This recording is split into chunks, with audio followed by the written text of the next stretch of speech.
Previously on What the Flumph. Marzipan walks in and hands you a crossbow. What is this for? We're going hunting. Riley, does Alec have proficiency in nature or survival? Fun fact, he has proficiency in neither. Well, he does now. Oh, fuck. Hell yeah. Adelaide probably would have made her way back to her house to help her mom. You can hear the clanging as she is already hard at work. It is an attractive-looking set of blackened armor with plate to protect the chest, arms, and lower legs.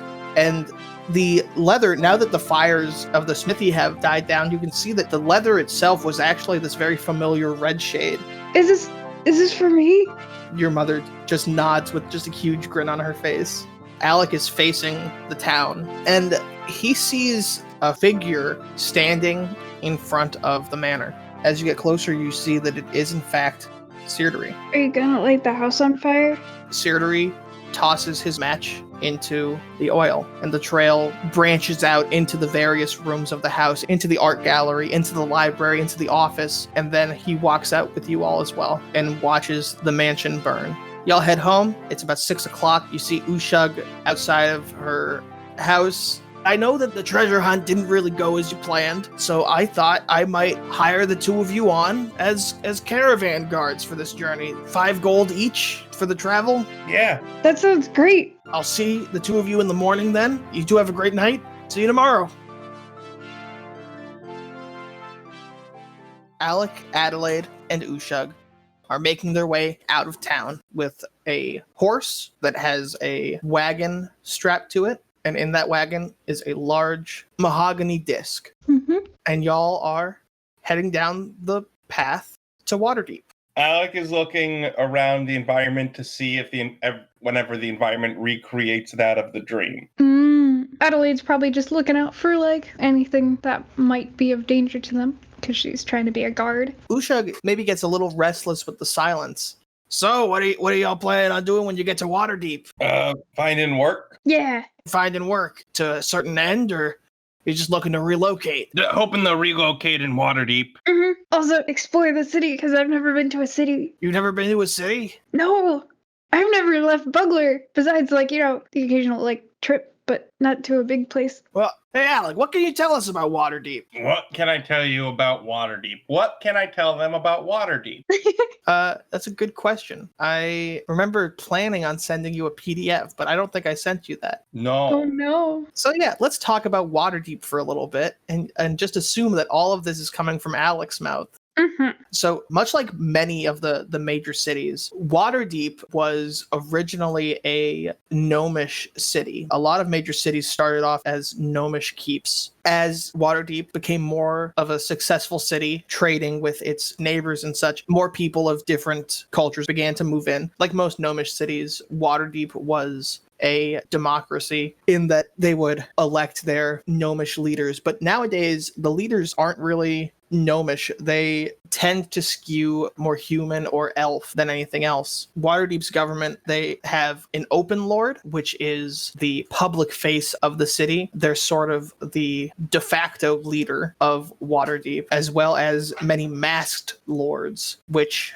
have much the same power as the open lord, although wielded in a more secretive manner. They are just as much the leaders of Waterdeep as the open lord, although nobody really knows who they are. So as far as many gnomes are concerned, the democracy in Waterdeep is a sham, as it doesn't hew very closely towards the gnomish ideal of diplomacy and democracy, being that there are many secret lords. The face is the only one elected? Yes. Okay. And while the masked lords are not really an open feature of the city, everyone knows that they exist. So officially, the open lord is the only lord of Waterdeep. Yeah, it's an oligarchy. Yeah, it's like an oligarchy. Waterdeep is pretty expensive to live in. Keeping a modest living in Waterdeep is roughly a gold coin a day, which, as we've established prior, is like 100 bronze pieces to 100 silver pieces to 1 gold piece. Mm-hmm. Living in Waterdeep is quite expensive. Waterdeep is not on the coast of the ocean. It's on the coast of a gulf that empties out into the ocean. And as such, it's not as safe from attack naturally as other cities, although Waterdeep does get around that with some defense forces of its own, primarily a number of giant statues that will come to life to defend the city if needed. It is very festive. Many times a month, there are parades and festivals in Waterdeep, as well as there is a very large upper crust of nobility in Waterdeep. A lot of people who have a lot of money try to retire or move to Waterdeep, partly because it's seen as a fairly safe place for them, and partly because there are many ventures, both legitimate and illegitimate, that take place within its borders. And probably the last thing that I'll say about Waterdeep, there is some sort of ward over the city that prevents dragons from attacking, but it also prevents kobolds and dragonborn from entering its gates. And so there's an outer gate area of the kobold and dragonborn communities, which I don't think we've established on the podcast yet. But kobolds, this is very different from regular Dungeons and Dragons. Kobolds, as they age, will eventually become dragonborn, who will eventually become dragons. What is like the life cycle from kobold to dragonborn? From kobold to dragon it varies, but it's at least like 2,000 years. So like 1,000 years and then another 1,000. Maybe like 800 to 1,200. Cool. And so Alec explains all of that. Yeah. And Alec, make a perception check with disadvantage for me as you are explaining all that. That's a 19. I rolled a 17 twice. As you are explaining that, you realize that the road and the surrounding area has changed to grassland, much like in your dream. Alec is going to turn around. You turn around and you see about 50 feet away from you a Flumph with dark purple lines perpendicular to the bottom of its eyes. Is it going to run off now that I see it? Make a history or a nature check. You know what? I'm going to do a nature check for my mom. That's a 16. The Flumph is glowing green, which, from your knowledge of Flumphs and their behaviors, means that it's curious. It doesn't come any closer to you, but it is watching. All right. Alec is going to turn back around and keep walking for like 10 feet and then turn around again to see if it's getting any closer. What is that fucking thing? It's a Flumph. What's a Flumph? It's like a jellyfish, but it doesn't need water. That's cool. It's gross. Wait, I've never seen one around here though. I gave birth to like a couple of them. What? After the whole magic thing. What? Is that your kid? Maybe. Wait, they just like... Wait, when you say gave birth... Like, nothing came out of my body, but it all appeared around me. Oh, so you didn't give birth. I gave it a metaphysical birth. So wait, when that happened, did they just like fly away? Yeah. Oh, that's crazy. All right, well, keep that thing away from me. I like it. And Ushag is going to continue walking. Has it gotten closer when I turned around? I mean, everyone else was kind of looking at it. No. All right. Everybody turn back around. Okay. I'm not going to look at it. I don't want that thing anywhere near me. I'll make sure it doesn't go near you. It's cute. Adelaide would turn around. Keep walking. You're going to walk for a little bit more. Okay. 15 feet this time, and then turn around. It is 50 feet away from you. Alec is going to turn around and let the cart pass him. And he's going to stand there for about 10 seconds and then turn around. It just keeps watching you. It's still pulsing this sort of neon green. If I walk towards it, does it walk away from me? There's only one way to find out. Alec is going to take one step towards it. It does not move. Alec is going to take another step towards it. It doesn't move. Alec is going to cross 5 feet towards it. It doesn't move, but the pulsing of green begins going faster. Alec, I would be careful. He's going to cross another 5 feet and like be friendly. In what way? Just like in that, like, you see a dog excited to see it, but you're like calm still. Like a calm, pleasant. Okay. He's going to go another 5 feet. The Flumph does not move away. It is glowing green, but with like a hint of pink has joined the colors now. All right. I'm going to do a nature check on a hint of pink. Yeah. 21. Ooh. Pink means happy. Great. He's gonna keep going. Another 5 feet. Do we want to speed this up and just say you're up next to it? If you promise nothing bad will happen, then yeah. I promise nothing bad will happen. All right, then yeah. You are right up next to it. At this distance, you can hear the namesake noise of the Flumph going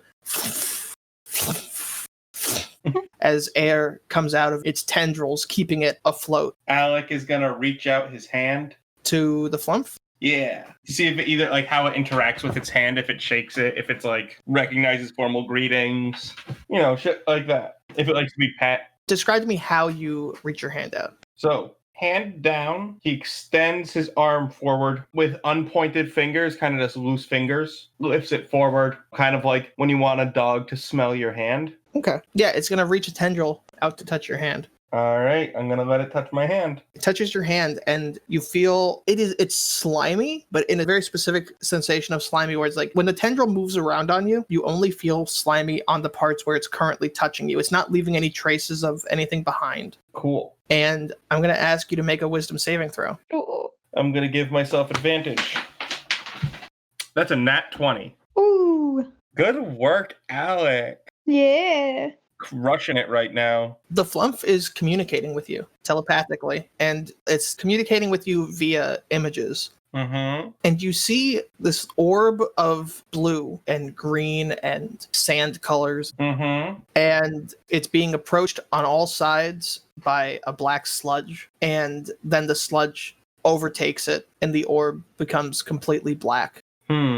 On this now sludge-covered orb, you see outlines of closed eyes. Can I communicate with this and with image back to it? Is it like did it establish a two-way connection? You could try. I'm going to think, so just so you know, as a DM, I'm trying to convey, is this events that will happen or has happened? And the way I will do that, I will take the same scenario of like sludge covering it, an orb, but next to it, I will have a clock going forward, moving fast, showing that if it was this that happened, and then reset, and then a clock going backwards, showing the thing in reverse. Make a perception check with disadvantage.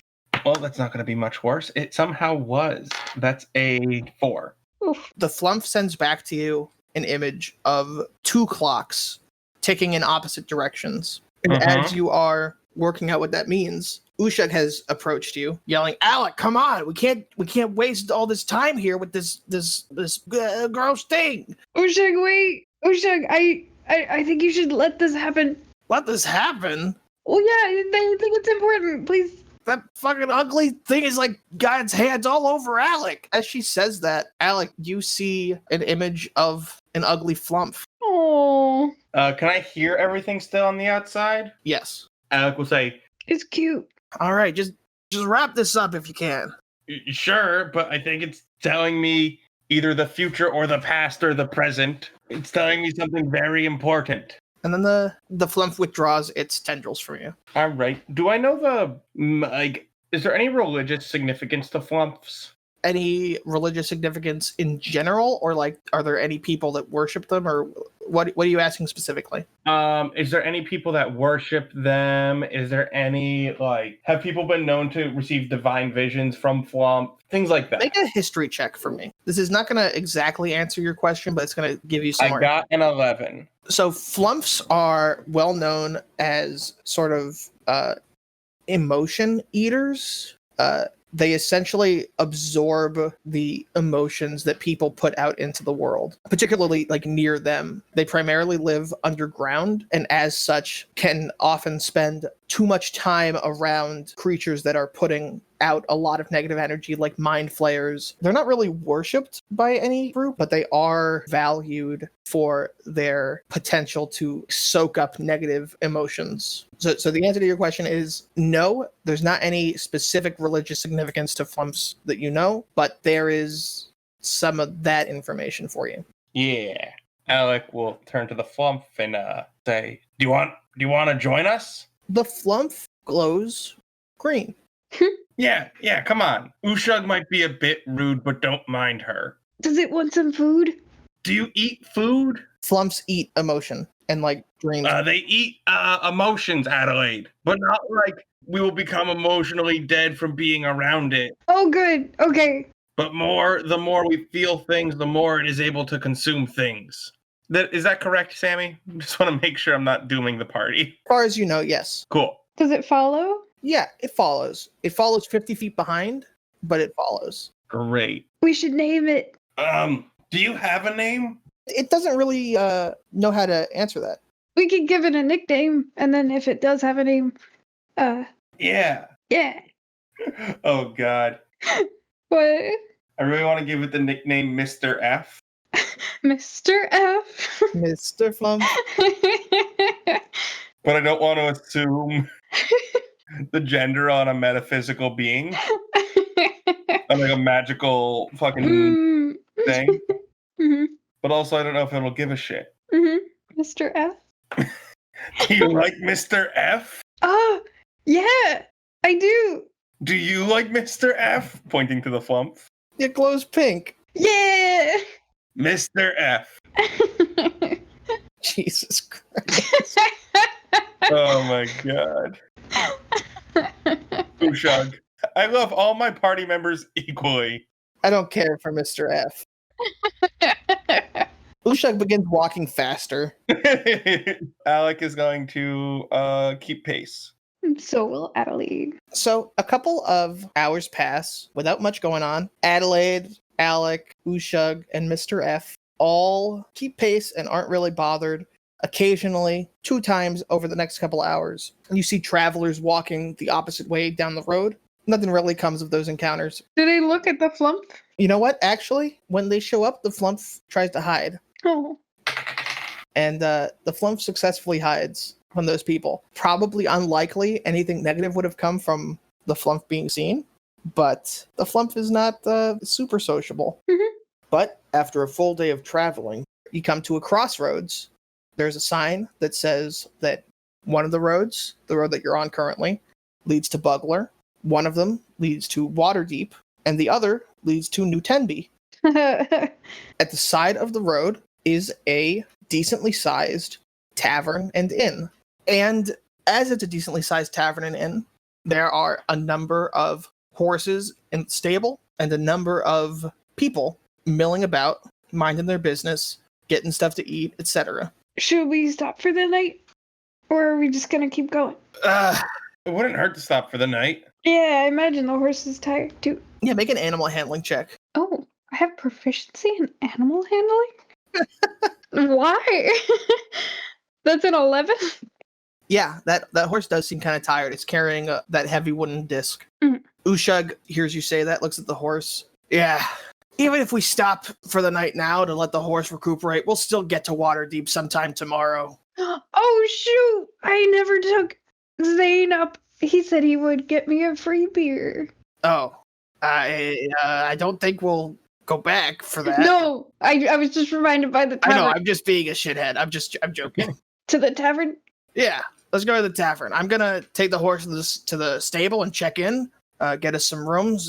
Y'all can head over to the tavern if you'd like. Okay, what about the Flumph? What about it? I don't know. I'm not getting a room for the Flumph. It can stay with one of you if you want. Okay, I'm okay with that. I'm fine with that. And Adelaide takes the horse out to the stable and moves into the main building of the inn. You mean Ushug?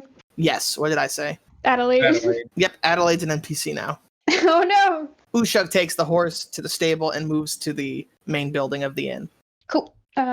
Adelaide would go into the tavern. As you approach the tavern, you see there is a nameplate above it. It is the Wobbly Willow Tavern, likely named for the large tree directly in front of it.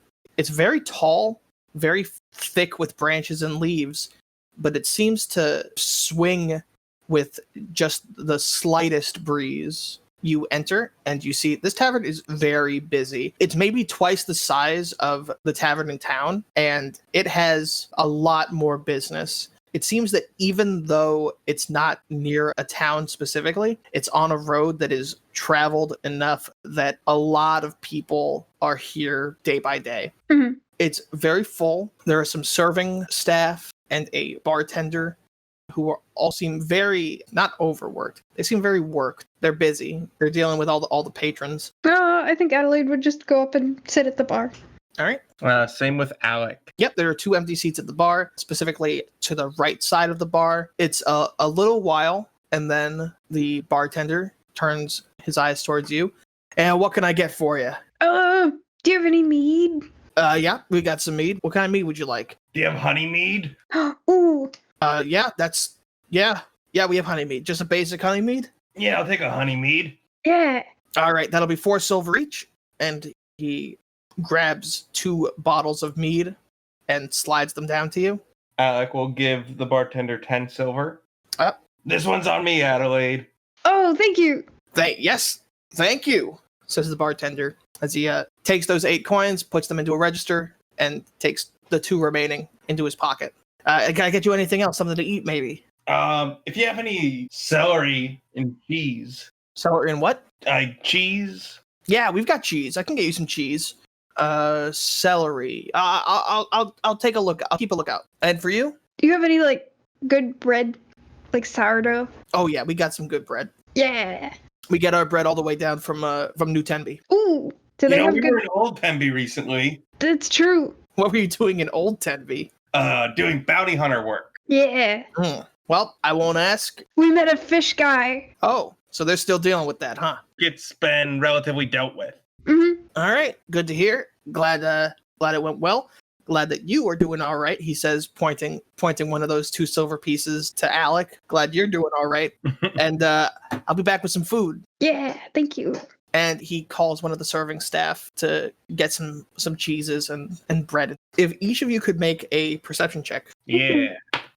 So close to great. This dice is not liking me tonight. That's a 10? 8. 10? Yeah. The 2 of you are taking in the atmosphere of the tavern, the loud bustle of a dozen different conversations happening in the same room, when you hear a loud voice at a table to the right of you. Or what? What'll you do? Do you want to fight me? Uh-oh. Because I'll go outside and fight you. Yeah, he'll go outside and fight you. We can fight. Do you want to fight us? Oh, you want to fight us? And you look over and you see a dwarf sitting at a table. It's sort of a booth, so they're sitting against the wall. And on either side of the dwarf are two sort of, what's the word I'm looking for? Drunken assholes? Drunken assholes. 2 drunken assholes on either side of the dwarf who seem to make insight checks. Booey. That is a 5. That is a 9. Who seem to be incredibly drunk and bothering this poor dwarf who really just wants to eat in peace, it seems. One of them has his elbow in her mashed potatoes, and it sort of seems like it's on purpose. Leave the dwarf alone. Yeah, leave her alone. Or what? Are you gonna fight us? If you're looking for a fight, then yes. You hardly look like a fight. You're so drunk, dude. You're drunk. I'm literally not.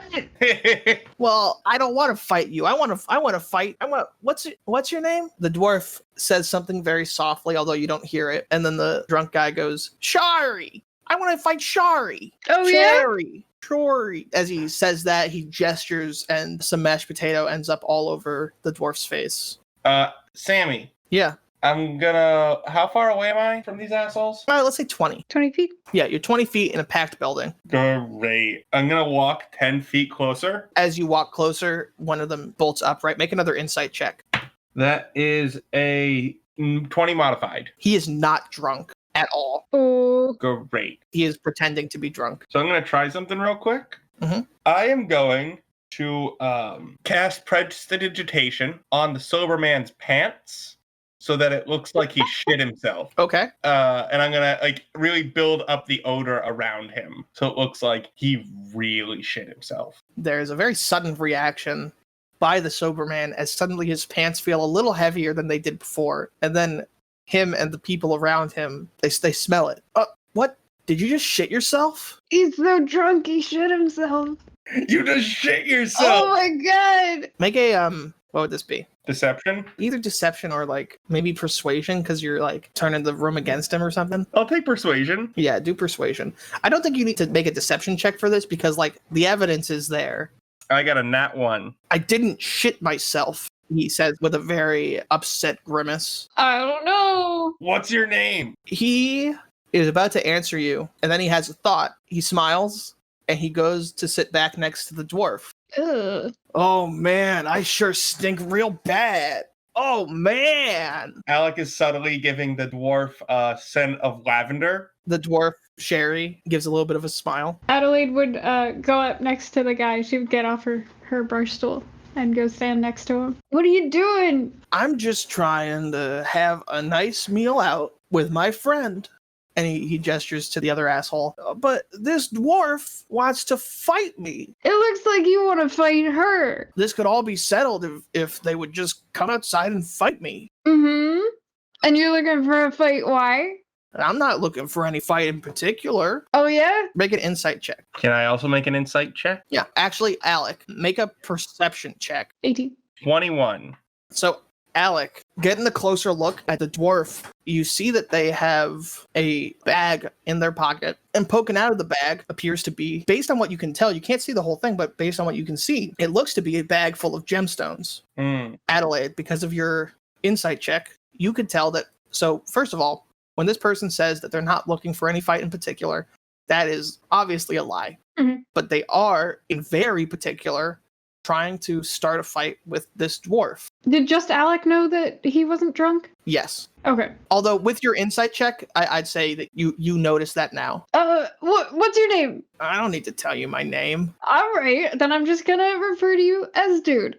Listen, I know what you're trying to do here. What's your name? It's Adelaide. Okay, Adelaide. Really? We're doing this? Alright, listen, I know that you're just trying to swindle people out of money by pretending to act drunk and get in a bar fight and then rob them blind.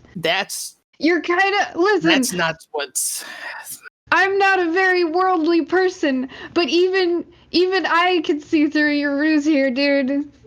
So the two people look at each other, kind of startled. They're like, oh, "Fuck, I don't know what we do now. Now that it's been spelled out so plainly, like, how do we ever get this person to fight us?" And then they turn and they look at someone else who is sitting about 50 feet away. This person is wearing studded leather armor and is wearing like similar colored clothes to these two asshole guys. Mm-hmm. And he gives like a sort of head gesture to the two of you. And the two guys are like, okay, how about you and us fight? So you can rob us? Yeah. How about I tell the bartender to kick you out and then you never come back here again? How about we haven't done anything wrong? Except harass the customers. Yeah, you've been just fucking And shit yourself. Like, bartender, this guy shit himself and refuses to leave. He's super drunk. You gotta get him out. Bartender, I'll have a round for the whole house. What does the bartender do? Well, the bartender's like, give me the money. And the guy looks a little shocked, like, oh, money. Starts patting his pockets. And then you see a tied bag of coin fly through the air into the bartender's hand from the studded leather gentleman. How far away are we from the studded leather guy? You're like 50 feet away. And the bartender yells out, "Drinks for everyone!" and starts pouring beers. If anyone takes a moment to look, you'll see that it is the simplest beer he has. Mm-hmm. Of course. Bartender's not going to kick us out if we're sending money his way. Okay.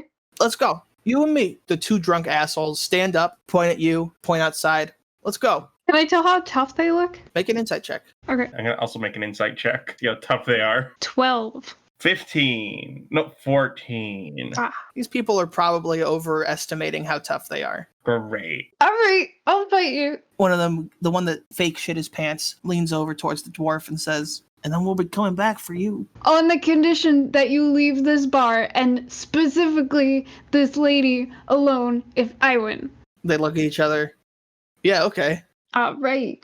And they walk outside. Adelaide would take off her pack and hand it to Alec. Wait, are you going to fight both of them? No, I don't know, but could you like hide these? I'll just, I'll just hold on to them. Okay. Wait, are you gonna fight him too? Yeah. Oh yeah. Okay. Sweet. Wait, then we should find a place to hide these, because I imagine that's what they're trying to do. Well, are you two still in the bar? No, we're outside, I think. Okay, you're outside. They're also outside. Yeah, Adelaide, they're looking at us right now, scheming. Okay. All right. Never mind. If they steal our stuff, then they don't know I'm magic. That's true. I might just I think they just heard you say that. kill them. That was intentional. Ooh. Yeah. The deal was she fights us. No. The deal is we fight you. You said, and I quote, if you win. Yeah. Yeah, you. Mhm. Not you didn't say if we win. You said if All you right. win. So we'll all fight. And then if Alec and I beat you, Alec and I can, and I put in quotation marks, fight, and then I'll win. Deal? No, just you. That's no, what no. you said, and I quote, if I win, not if we win. All right, Adelaide, you fight them. I'll be at the sidelines. All right.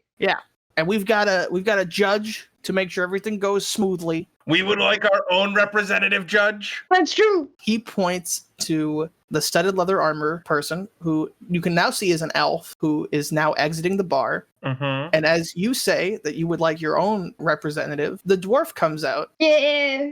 I really appreciate you sticking up for me like this. Good luck. Could you be our representative in the fight? What does that mean? Just watch the fight to make sure nothing tricky happens. Oh, okay. Because now Yeah. we have the voting power of 2-1. Because I'm also a representative, not part of this fight. Also, do you know how to fight? I don't fight. Not really. I fight. That's fine. And Alec will whisper in her ear, if they get near you, throw this bag of marbles at them. They'll trip. Okay. One of the drunk guys, the one that shit his pants, says, all right, we ready? Yep. Give me just a moment. Adelaide would put her helmet on.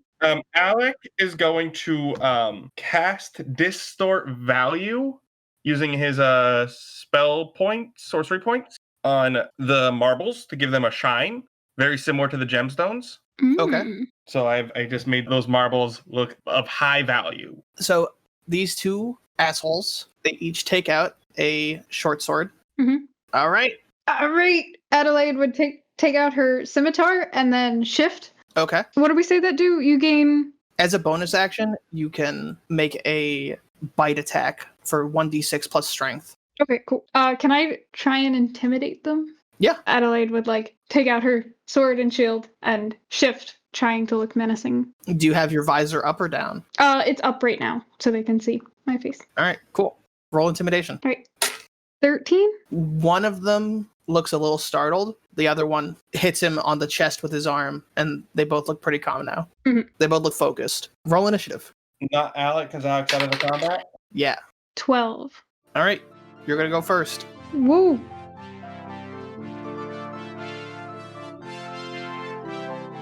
Hey, y'all. Hope you're enjoying this episode of What the Flumph. In case you missed it, with the launch of the previous episode, we also launched our Patreon. If you're interested in supporting us as we continue work on this project, make your way over to patreon.com/WTFlumph and give it a look. I'd like to give a big thank you to our very first patron, Julian Trilling. Thank you for your support. And for everyone else, I hope you'll consider taking a look at the Patreon, but even if not, you're encouraging us just by listening. Thank you. You're 20 feet away. I darting strike for 10 feet at one of them with my scimitar. All right, so you add +1 to your damage and to hit. +2 because it's my scimitar. All right. Yeah. That's a 17. Yeah, you hit. Sweet. That's an 11 damage. All right. Are you looking to kill or knock out? Yeah, non-lethal. Okay. And then if he's still standing, I would make He a is not still bonus. standing. All right. Then I would use my bonus action to bite the other guy. All right. That's a 6, and I assume won't hit. That will not hit. Okay. It is at that point where the person in studded leather armor calls out, "She attacked first! She attacked first! Everyone saw it!" And he pulls out a pistol. What? Everyone roll initiative if you would like to enter. Oh my god. Yeah, Alex would like to enter. He got a 19. Oh, dang. This studded leather armor person points this strange wand at Adelaide that you don't really recognize, and he fires. There's smoke coming from the wand, a deafening bang, and he's gonna fucking miss. Hell yeah. Hell yeah. And you see a branch fly off of the wobbly willow, and he's going to point that wand at Adelaide again. And the wand explodes. Misfire. The wand explodes into his face, and he's gonna take some damage from that. Dude. That's what you get for rolling higher initiative than a 19. Yeah. Alec, you're up. Cool. I'm going to witch bolt that fucker. Hell yeah. Does a 23 hit them? Yes, it does. Remind me what Witch Bolt does? Is that the one that holds onto them and keeps doing the damage? Yeah. Okay. And I'm going to move within 10 feet of them as well after I do this. You're going to take 11 damage. Dang. The dwarf, very quickly, is going to throw the marbles that you gave her at the studded leather armor guy. Yeah. And that's basically all that they're going to do. All the marbles have that like shiny gleam to them. Yeah. And then this final combatant is gonna, you know what, actually make another intimidation check. 18. This bandit is going to drop his weapon and begin to tend to the person that you downed. Yeah. And now we're back at the top of the order, which is actually going to be studded leather guy. Mhm. All right. He's going to throw a dagger at Alec. Dang. All right. He's angry. He can try Does a 6 hit, and he can fail. and he's going to do it again. 2 daggers? Dude. Does a 15 hit? And he can succeed. Here's a quick meta question that's relevant right now. Do I still have temporary hit points? Yes. Ooh. He's going to do 4 piercing damage to you. There goes my temporary hit points. How many temporary hit points did you have? Was it 4? 3. 3? Yeah. And then he's going to attempt to run away. He's going to have to make a marble check. Hey, yo. Marble check. Ah, baby. He's going to keep his footing, Fuck you. and he's running away. Ugh. He's 40 feet away from Alec. Damn. Oh, my spell no longer works. Oh, really? Is it a 30? Yep. He's 40 feet away from Alec, 50 feet away from the dwarf, and about 50 or 60 feet away from Adelaide. Well, we won. Is it my turn? Yes, it is Alec's turn. Alec is going to Ray of Frost him as he's running away. Ooh. Okay. Alec is real fucking upset at this guy. He just cheated and almost killed his best friend with a pistol. Alec doesn't fucking like this guy. Does a 14 hit? It does not. Ah! He whiffs his Ray of Frost. Shari pulls out a dagger from her pouch and is going to throw it at him. Yeah, that's going to fucking hit. That's 3 damage. Still not a lot, but there's a dagger in his back now as he's running. Hell yeah. Leaves a message. Yeah. Combat's over. Shari is going to walk up to the bandit who is helping his downed bandit friend and kick him. Fuck you. Yeah. Well, I gotta say thank you both so much for that help. I don't know how much longer I could have resisted starting a fight, and I don't know if I would have been able to deal with that on my own. I'm glad we could help. That elf was a dick. They're all dicks, Shari says, kicking the bandit again. Oh, elves? I don't think we should get into racism here. No, I meant these people. Oh, yeah. Yeah, fuck those guys. Yeah. Again, thank you. You didn't have to help, and you did. Just a question. Where are y'all heading? Waterdeep. Yeah. Would you mind if I tagged along with you, just for safety? I wouldn't. We have a third traveling companion and would probably have to ask her. Yeah, we're also a bit chatty, so we might ask you a lot of questions. That's fine. I need to get to Waterdeep, and I don't want to risk running into people like this again. That makes sense. It's about that time where Ushag leaves the building of the inn and calls out to you. Ushag! Well, they're all full up. I fought a guy and I won. Oh, that guy on the... Yeah. Oh, shit. That's 2 of them. Mm. Oh, wow. Alec, what were you doing? I was dealing with another guy. 3 guys? Yeah. Yeah. Oh, man. I probably made the right choice hiring you 2 as guards, huh? Anyway, they're full up, so we're going to have to be sleeping in the stable. That's okay. Probably fine, keep a better eye on the merchandise anyway. And the dwarf perks up and says, oh, I have some space in my room if anyone would like to stay there. Can I insight this for any malicious intent going on? Yeah, of course. That's a 16. There's no malicious intent. It's a combination of gratitude and self-preservation of like, if I can get on these people's good side, maybe they will let me tag along with them to Waterdeep. Hell yeah. Yeah, that sounds good. Mm-hmm. All right, cool. Yeah, I'll stay with you, and Alec and Adelaide, y'all will watch the disc, watch the horse. I'm okay with that. Yeah. Great. Let's get to know each other, new friend. And the evening passes by. You get to know Shari, who is a dwarf. Actually, let's talk about dwarves for a second.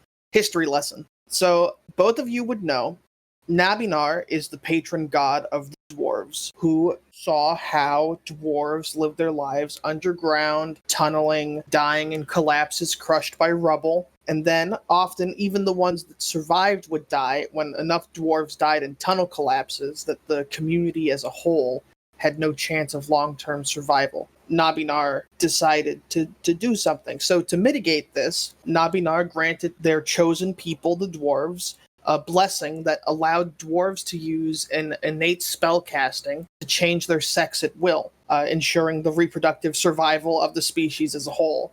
As a consequence to this, dwarves aren't assigned genders at birth, because it became very clear to them that there was absolutely no inherent link between the sex a dwarf had at birth and that dwarf's gender. Dwarves are encouraged to devote at least some amount of time during their youth towards discovering themselves. Dwarven genders are numerous and varied, with dwarves trying on several for a time before finding one that they feel truly suits them. Some, like Shari, who uses she/her pronouns, feel that they're best represented by a more widely understood gender, but many find themselves best described by genders that are more difficult to summarize, ones that common and most other non-dwarven tongues don't quite have the language to describe. Shari tells you a little bit about herself. It turns out that she is a gem cutter moving out to Waterdeep for an apprenticeship, and the gems that she has in the bag in her pocket are the examples of her best work that she is bringing as proof she would make a good apprentice. If those bandits had been able to goad her into a fight, it's possible that she probably would have lost, if not her life, then her gems for sure, which could have put her apprenticeship in danger, making the trip out to Waterdeep for nothing. Dang. Makes sense. So she's very grateful to you for not only coming to her aid when she needed it as strangers, but also because that means that she might still have a job waiting for her. Hell yeah. Good work, team. What information would y'all like to share with Shari as y'all get to know each other? Alec would just talk about traveling to Waterdeep for work. Typically, probably not mention all the mango and how he learned to be magic stuff. Mm-hmm. He doesn't want to be viewed as a threat while he's going to Waterdeep. He would talk about his dissertation at length. And you know what? Shari would listen very politely. not excitedly. Politely. Y'all saved my life, maybe? This is the least I can do. And Adelaide is very excited that she got to help somebody. She's super excited and is just talking about how she's excited to get to Waterdeep. And would talk about, like, her fighting back in Bugler. And Ushug is sharing her story, although, as per usual, is making a point not to mention the name of whoever it was that commissioned her to make this disc. Mm-hmm. Just as she has been sort of secretive with that around y'all as well. It gets late. People start heading off to bed. Ushug and Shari head off into the inn, wishing you good luck. Shari actually brings down a blanket for the two of you, make things a little more comfortable as you sleep in the stable. And yeah, it's nighttime. Thanks for ice raying that guy, even if it didn't hit. Not a problem. Yeah. Is it weird that I wanted to kill him? I don't know. I mean, he did try and hurt us. Yeah, he tried to hurt you, and I thought about all the people. Like, this was a well-routined con. Yeah. He's probably gonna do it again. Yeah. Would that have been better? I don't know. I don't want to get too Londy now. Yeah, that's true. But I worry. Mm-hmm. I don't know. It feels like not killing is usually the better idea, but is he gonna hurt more people because we didn't? I don't know. This is a lot to think about. Yeah, I'm tired. Me too. Wait, where's your Flumph? Mr. F. Alec is gonna poke his head out the window to see if Mr. F's around. Yeah, so you are able to see Mr. F due to the green glow that he is giving off. He is about 200 feet away, keeping a distance away from this largely populated area. Alec is gonna go to bed. Same with Adelaide. As y'all sleep, I would like you to make me a perception check. Both of us? Both of you. 18. Also an 18. Ooh. First thing you hear that sort of rouses you from your sleep is you hear the sound of something breaking off of part of the inn and falling to the ground. And then as you're waking, as a result of that, you hear some voices. Boss, I don't know about this. Maybe we should just let bygones be bygones. Yeah, I almost died, I think. Oh no. And I don't want that to happen. So maybe we should just like lay low for a couple weeks or something, let these people pass through and then we'll get back to it. We'll get back to it later. I'm not going to be disrespected like this. I'm getting what's mine. Alec is gonna get out of bed and get ready. Same with Adelaide. She'd put on her helmet and grab her sword and shield. And you, are you sleeping in your armor, by the way? Oh, I think so. She wouldn't have changed into her pajamas if they were sleeping outside. All right. You see the studded leather elf climbing up a drain pipe. How far away is he? He's like 20 feet up the drain pipe and maybe 40 feet away from you if he was at the bottom. So let's say he's about 50 feet away from you diagonally. Then there's the two other bandits who are at the bottom who are really trying to get him to come down. I'm going to cast Chaos Bolt at him. Okay. Do I have advantage because he doesn't see me coming? Yeah, you do. Good thing I do. Does a 24 hit him? Yes, it does. Hell yeah. I'm going to roll 2d8 and I'm going to select the damage. And they're going to take 14 lightning damage. They're going to make a Constitution saving throw to stay on. Oh, and that's a nat 20. Ugh. So he is lightninged a little bit. The lightning carries through him, and you see the lightning zap down the drain pipe and electrify this little puddle at the bottom that shocks one of the underlings standing there for 2 damage. Yow! Leave now, or I will kill you. Make an intimidation check. Adelaide, are you assisting with this? Yeah, can I help? Yeah, make that with advantage. Cool, that's a 22. He stays on the pipe for a moment, grimaces, and slides down. If I find out that you're committing crimes, I will kill you. And believe me when I say, I know how to make it painful. They begin to walk away. Boss, we never should have come back here. Come on. If you work for this asshole again, you will die. Alec is just yelling things like that. Ugh. Good job with that bolt. Thanks. Let's hope at least one of them is smart enough to not keep committing crime. Yeah. Anyway, I'm very tired. I might sleep, like, by the window, just to make sure. That's a good idea. Mm-hmm. Well, have a good night. You too. Alec goes back to sleep. Adelaide would rest up on the side of the wall near where they were climbing up under the window. And you both sleep peacefully through the rest of the night. It is morning. Ushug and Shari have met you at the stable. Ushug is getting the horse ready to travel, hitching up the wagon, making sure that the mahogany disc is attached correctly. Shari asks y'all as she folds up the blanket. So how did you sleep? Good. A little bit more trouble with the bandits. I don't think that there'll be much trouble anymore. Oh, what happened? They were up and about. They were angry about yesterday. Of course. I don't know why I even asked. Of course they were. But you're both okay? Mm. Yeah. She seems absolutely mortified that the bandits would come back to attack the two of you for defending her. And then Ushug yells out, "All right, we're ready to go." Is Mr. F with us? I'm sure he is. And you all begin heading out back towards Waterdeep. It is very uneventful. Hell yeah. Hell yeah. We like to hear that on our trips. Mm-hmm. Oh, how was your trip? Uneventful. I'm sorry. Do you want something to happen? No. No. I can make something happen. No. It's about 8 hours later when you can see the enormous gates of Waterdeep. Oh. You're entering the Kobold and Dragonborn settlement outside the walls, and you see the giant gates of Waterdeep. Hell yeah. Alec, you're reminded of the last time that you saw them. Filled with a sense of this time it will be different. And we're going to do a little flashback. Alec, you are in the office of Maple Stonebark. It is maybe 3 months ago. You unfortunately have to tell him that due to some tuition problems, you will be unable to continue attending his classes at Waterdeep College. He's just let you in. He's making tea. You have not broken the news yet. So, What kind of tea would you like? I have hibiscus. I have rodberry. A hibiscus sounds lovely. Wonderful. It's all I have. And Maple Stonebark pours hot water into a cup of loose leaf hibiscus tea and brings you a mug of it. Now, Alec, what did you want to speak with me about? I cannot afford to be here anymore and have to go home for a little bit. He puts down his mug. That is unfortunate.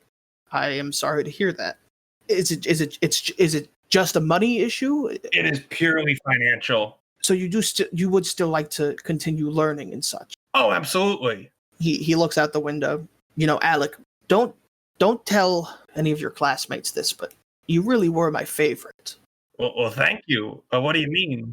Most of the other students here at Waterdeep University, they have, and I want you to know that I'm not trying to be rude when I say this, but they have some sort of magic ability. Whether it's they're an elf and they have prestidigitation, or they're here studying specifically how to do and better themselves using magic. But you don't seem to have any magical ability, and so you need to use other methods.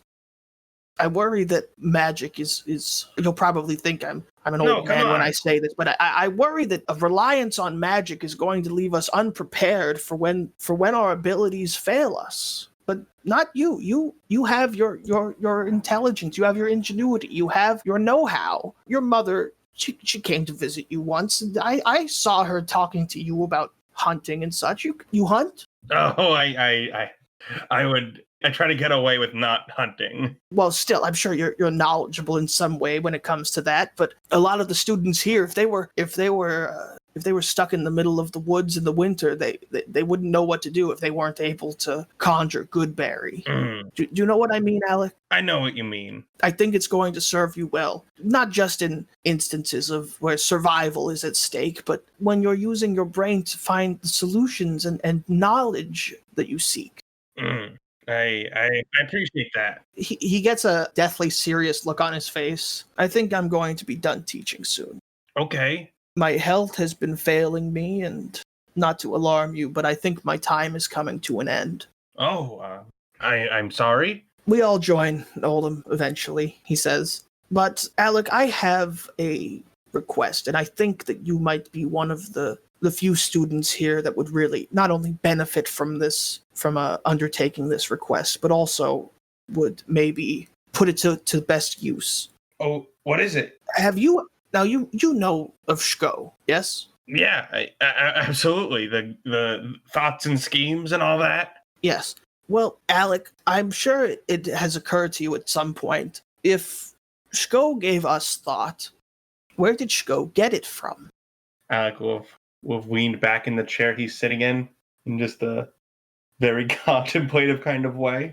There is something about the way that Maple Stonebark is telling you this that gives you sort of a hint that he might already know, and for some reason is not telling you. I would say that you should look into this. That you should try to figure out where thought actually comes from. Not just thought for us, but thought as a whole. Yeah. That's great. I've actually been trying to find a subject for my dissertation, and I think that's perfect. And then he brightens up a little, gives a chuckle. I hope you don't mind me giving you homework when you're no longer a student, Alec. I cherish the thought of it. Well, Alec, I wish I could say that I look forward to reading your findings, but I don't think I ever will. Well, who knows? Maybe one day I can send them to you. That's not what I mean, Alec. Alec, it has been a pleasure to teach you, and I only regret that Waterdeep has not been more kind. I appreciate the sentiment. Before you go, let me... And he gets up and he walks back to the window, and he comes back with a small box, and he hands it to you. Take this to remember me by. I will. Thank you. When you open the box, whether you open it right now in this room with Maple, or if you open it when you arrive back home in Bugler, you find that it is a box full of loose leaf hibiscus tea. Oh. So what I think Alec does with that, I imagine he opens it away from Maple, but before leaving Waterdeep. but he buries it by a tree that he'll recognize when he comes back. Okay. Mm. And it is not much longer after that meeting with Maple Stonebark that you pass through the arches of Waterdeep for what you thought might be the last time.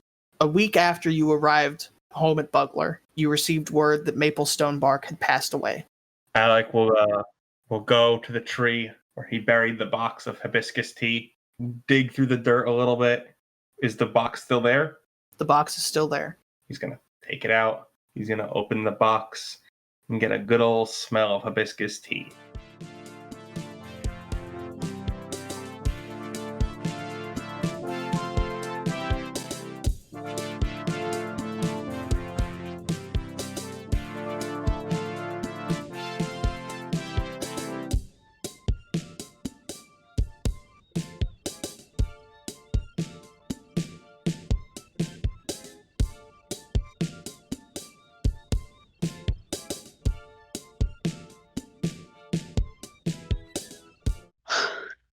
You made me yawn. I gotcha. Ah, Get fucking wrecked. no!